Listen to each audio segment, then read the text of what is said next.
আমি কলকাতা থেকে আসছি। আমার নাতনি অর্পিতা ঘোষ। ওর 12 বছর বয়স থেকে যে মেয়ে ছেলেদের যে প্রবলেম হয়, মেন্স হয়নি, তার জন্য আমাদের পার্শ্ববর্তী গ্রামের মনোজ দা বলে একটা আছে, ওইখানে পেশেন্ট নিয়ে আসে। ও বললো চলো ওখানে নিয়ে চলো নারায়ণীতে, ভেলোর নারায়ণী।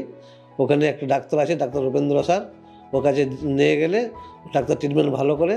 তারপরে আমরা 6 মাস আগে ডাক্তারের কাছে নিয়ে আসি। ডাক্তারবাবু পরামর্শ দেয় যে দেখে, ডাক্তারবাবু বলে যে একটা রাস্তা বন্ধ আছে, যে মেন্স যেখান থেকে ক্লিয়ার হয়ে আসে বন্ধ আছে, রাস্তাটা ক্লিয়ার করতে হবে। তাতে খরচা একটুকু হবে, কিন্তু পরে ক্লিয়ার হয়ে যাবে। তারপর আমরা 6 মাস বাদে ফিরে এখানে যখন আসি, আমাদের ওখানে ওপেন হয়ে গেছে, যেমন মেয়েদের হয় সে ক্লিয়ার হয়ে গেছে। মাসে একবার হয়ে যাচ্ছে, 2 মাস হয়েছে।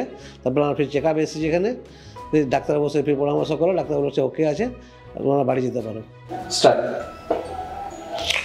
এখানে আসার পর, আমাদের নারায়ণীতে আসার পর ডাক্তারবাবুরা সার্ভিস ভালো দিয়েছে। এখানে যারা সিস্টার দিদিমণি আছে এরাও ভালো দিয়েছে, বা পার্শ্ববর্তী যারা করে ওষুধ থেকে ডিপার্টমেন্ট থেকে গাড়ি যাওয়া আসা সমস্ত কিছু ভালো, ডিপার্টমেন্ট ভালো আছে।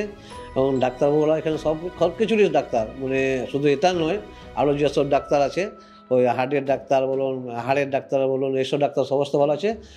একটু খরচা কম হবে এখানে, আমাদের দেশের কলকাতা থেকে খরচা কম। এখানে আসা ভালো, ওষুধও কম, মানুষ ভালো ট্রিটমেন্ট পাচ্ছে, সুস্থ হয়ে বাড়ি যাচ্ছে। আপনারা ওখান থেকে, আমাদের ওই সাইড থেকে যত পেশেন্ট আছে এখানে আসার চেষ্টা করুন। এখানে সুবিধা আছে, এখানে ভালো হয়ে যাবে, খরচাও কম হবে, ওষুধও কম লাগবে। আসুন আপনারা নারায়ণ ডাক্তারখানা, নারায়ণী হসপিটালে আসুন।